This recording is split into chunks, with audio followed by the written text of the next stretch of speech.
पूर्वांचल के पिछड़ेपन को दूर करने के लिए डबल इंजन की सरकार ने किए बड़े काम। सीएम योगी आदित्यनाथ ने दिखाए जज्बात। रोजगार और व्यापार को बढ़ा रही फर्टिलाइजर फैक्ट्री तो लोगों को सेहत का वरदान दे रही है all India institute of medical sciences. मनोरंजन और बेहतर जीवन शैली के लिए आधुनिक चिड़ियाघर और विकसित हुआ रामगढ़ का ताल। गोरखपुर मंडल को औद्योगिक विकास के साथ चौड़ी सड़कों और हाईवेज की मिली सौगात। उत्तर प्रदेश के चर्चित आईएएस समर्पित जिला अधिकारी विजय किरण आनंद बता रहे हैं गोरखपुर के विकास की बात।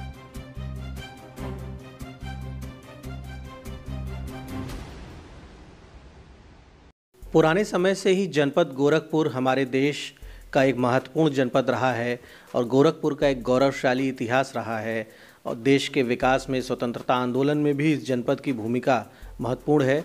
वर्तमान में गवर्नमेंट ने गोरखपुर में रोज़गार और विकास के कई फ्रंट्स पे बड़ा काम किया है। सैकड़ों परियोजनाएं यहाँ पर जो हैं लोकार्पित हो चुकी हैं और बहुत सी परियोजनाएं तेज़ी से आगे बढ़ाई जा रही हैं।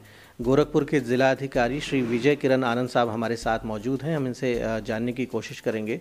डीएम साहब, कौन से वो महत्वपूर्ण प्रोजेक्ट हैं गोरखपुर के जो डिलीवर हो चुके हैं, जिन्हें पिछले कुछ वर्षों में आगे बढ़ाया गया है, और कुछ ऐसे भी प्रोजेक्ट्स हैं जो अभी पाइपलाइन में हैं जिन पर काम चल रहा है? शासन के मंशानुरूप और उनके निर्देशों में एम्स यहाँ पे लोग अर्पित माननीय प्रधानमंत्री जी कर कमलों से अभी हुआ है। करीब 1100 करोड़ का इन्वेस्टमेंट उसमें हुआ है। और फर्टिलाइज़र फैक्ट्री जो काफ़ी दिनों से बंद चल रहा था उसका भी अभी लोकार्पित हुआ है। उसमें डायरेक्ट और इनडायरेक्ट एम्प्लॉयमेंट की काफ़ी संभावनाएं यहाँ पे है।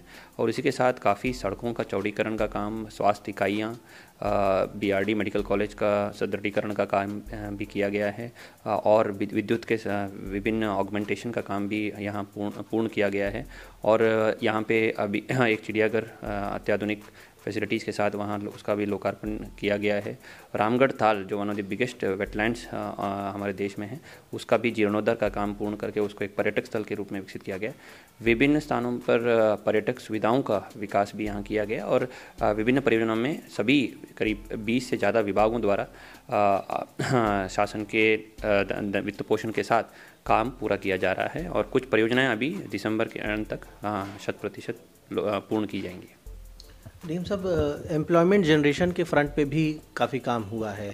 आईटी सिटी बन रही है, प्लास्टिक सिटी बन रही है, तो वो कौन से प्रोजेक्ट्स हैं जो एम्प्लॉयमेंट जनरेशन पर जिनसे काफ़ी फ़ायदा मिलेगा और क्षेत्र के नौजवानों को जिनसे रोज़गार मिल रहा है और मिलने की आगे उम्मीद है? सबसे बड़ा प्रोजेक्ट तो फर्टिलाइज़र फैक्ट्री ही था, जिसमें काफ़ी रोज़गार की संभावनाएं सृजित होंगी यहाँ पे। और इंडस्ट्रियल डेवलपमेंट में गीडा के नेतृत्व में गारमेंट पार्क का विकास हो रहा है, प्लास्टिक सिटी का विकास भी हो रहा है। रिक्त इंडस्ट्रियल प्लॉट्स का अलॉटमेंट होकर काफ़ी अच्छा रुझान इंडस्ट्री उद्यमियों द्वारा उसमें दिखाया जा रहा है। और उसमें नए यूनिट्स और एग्जिस्टिंग यूनिट्स का विस्तारीकरण का काम भी चल रहा है। एक आईटी पार्क का निर्माण भी किया जा रहा है। तो इन सभी परियोजनाओं से काफ़ी रोज़गार सृजन का अवसर भी प्राप्त होगा। और यहाँ पे एजुकेशन, यहाँ पे 4 यूनिवर्सिटी सभी वर्तमान में क्रियाशील हैं। मेडिकल हब के रूप में भी यहाँ विकसित हो रहा है। टूरिस्ट इनफ्लो और फुटफॉल भी बढ़ रहा है। तो इन सभी से डायरेक्ट और इनडायरेक्ट एम्प्लॉयमेंट की संभावना है यहाँ के सभी युवक युवतियों के लिए सृजित होने की संभावना है।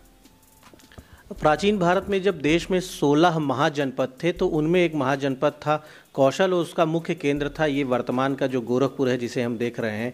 भगवान बुद्ध, जैन, महावीर स्वामी और सनातन धर्म की तमाम परंपराओं से गोरखपुर जुड़ा है। और वर्तमान में गोरखपुर के विकास पे ध्यान केंद्रित किया है भारत सरकार ने भी, राज्य सरकार ने भी। और गोरखपुर के अधिकारियों के परिश्रम से गोरखपुर तेज़ी से विकास की ओर आगे बढ़ रहा है। और आने वाले समय में उत्तर प्रदेश ही नहीं, देश के एक प्रमुख केंद्रों में गोरखपुर अपना नाम, अपनी प्रतिष्ठा को अर्जित करेगा। द इंडियन ओपिनियन के लिए गोरखपुर से दीपक मिश्रा।